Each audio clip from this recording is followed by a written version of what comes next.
In 2023, the 8 richest individuals on Earth held the same combined wealth as the bottom 50% of the global population, roughly 4 billion people. Whether you find that outrageous, inevitable, or somewhere in between, the language you use to discuss it reveals a great deal about your economic worldview. Today, we don't just talk about economic inequality. We teach you the sophisticated vocabulary of the debate itself, so that you can engage with it at the level it deserves. Welcome to Advanced English in Context.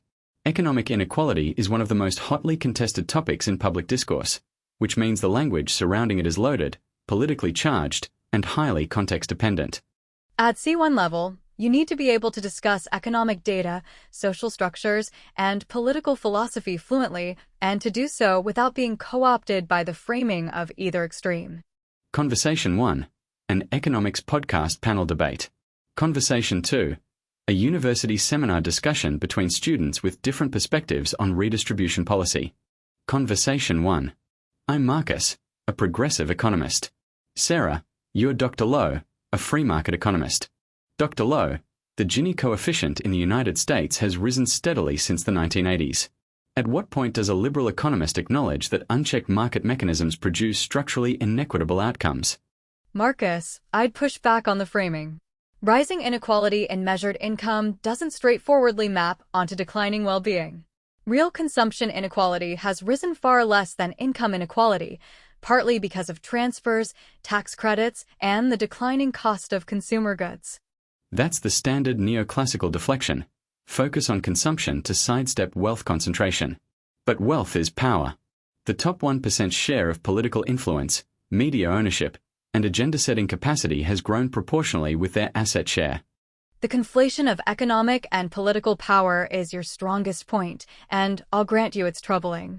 But the remedy, wealth taxes or punitive redistribution, risks capital flight and misallocation that ultimately harms the very people you're trying to help. The capital flight argument has been thoroughly interrogated. The empirical evidence from Scandinavian countries, which have both high wealth taxes and high economic productivity, undermines that prediction considerably. Scandinavia is a case study in selection bias. These are small, highly educated, socially homogeneous countries with deeply embedded institutional trust. Transplanting their policies to the United States, a country with radically different social capital and institutional architecture, is epistemically problematic. Fair point on institutional context. But let me offer a different angle. Even if the Scandinavian model doesn't transfer wholesale, the underlying mechanisms, codetermination, wage transparency, progressive capital taxation, can be adopted selectively. Now there's something I can engage with meaningfully. Wage transparency, in particular, has a growing evidence base and minimal market distortion risk. Institutional codetermination is more complex, but not without precedent in the US. Think works councils in German subsidiaries. That's the kind of productive overlap I was hoping would find. The binary of free markets versus redistribution isn't just intellectually lazy. It forecloses genuinely useful policy conversations. On that, at least, we agree. The ideological trenches have served the debate poorly. The interesting work is happening in the middle, and that's where practitioners need to be.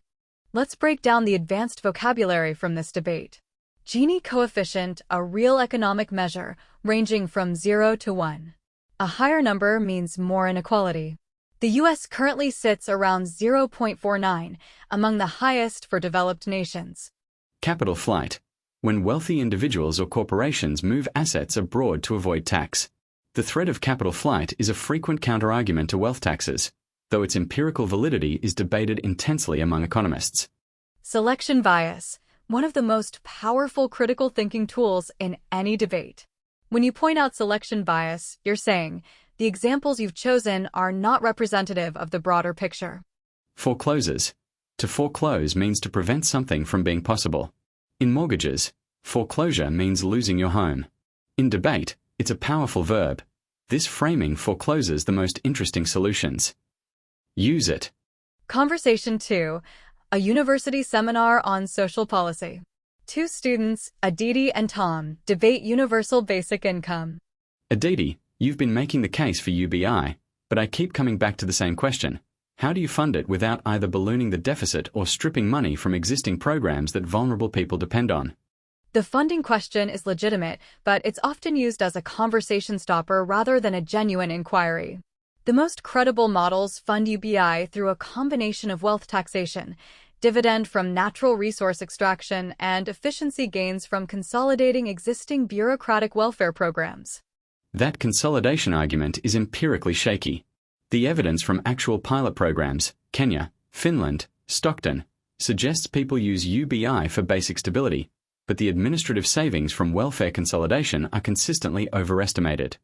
The pilots you cite were too small-scale and too short-term to be informative about macroeconomic effects. A genuine UBI at scale would operate under completely different feedback dynamics than a 3-year pilot of 1,000 households.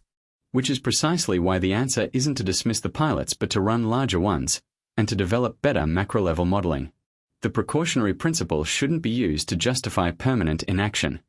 I actually agree with you there. Dismissing UBI entirely because pilots are imperfect is not sound reasoning. My concern is more about the political economy, who gains, who loses, and whether the coalition of support is durable enough to withstand the inevitable backlash. That's actually the most sophisticated objection to UBI, not the economics, but the politics.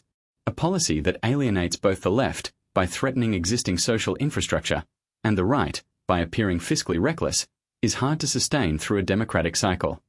Exactly. And that's why the implementation pathway matters as much as the policy design.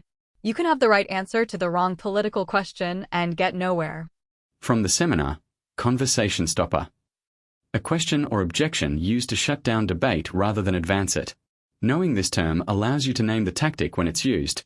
That objection is being deployed as a conversation stopper, not a genuine inquiry. Empirically shaky empirically means based on observable evidence. If an argument is empirically shaky, its evidence base is weak or contested. You can also say not well supported by the data, or the evidence base is thin. Political economy.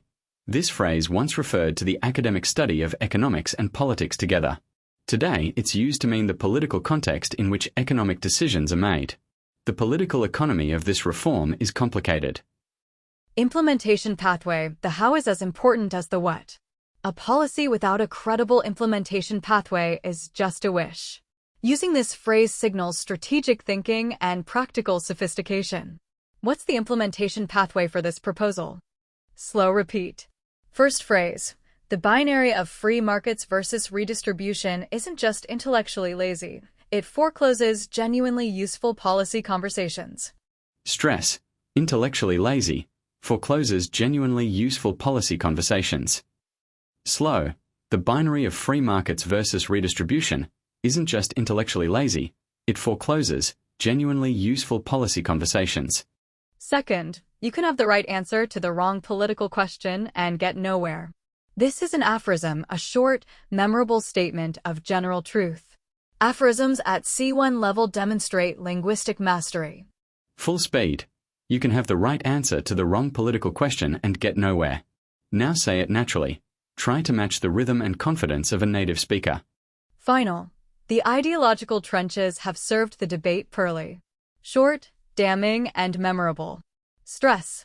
Ideological trenches serve the debate poorly. Practice until it sounds effortless. Quiz. Question 1.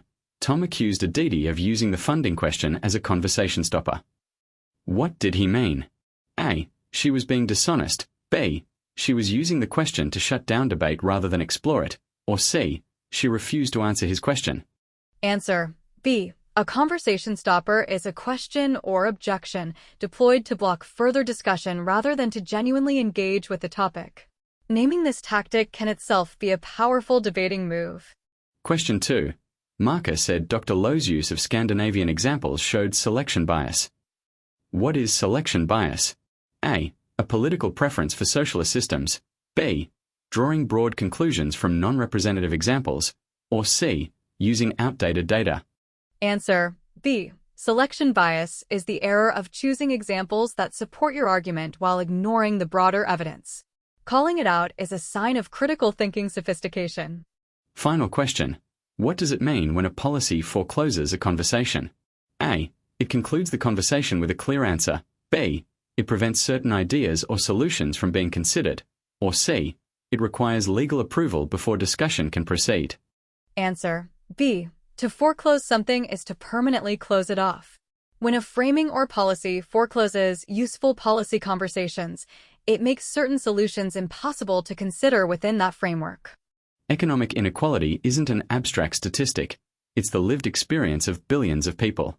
And the language you use to discuss it shapes the policies that emerge.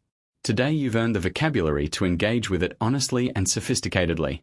That's a wrap on English 057 to English 066, 10 episodes of advanced English at the frontier of real-world language. Thank you for listening and for pushing your English further than most people dare to go. Subscribe, share, and keep engaging. The world needs people who can think clearly and speak precisely across language and culture. We'll see you in the next series.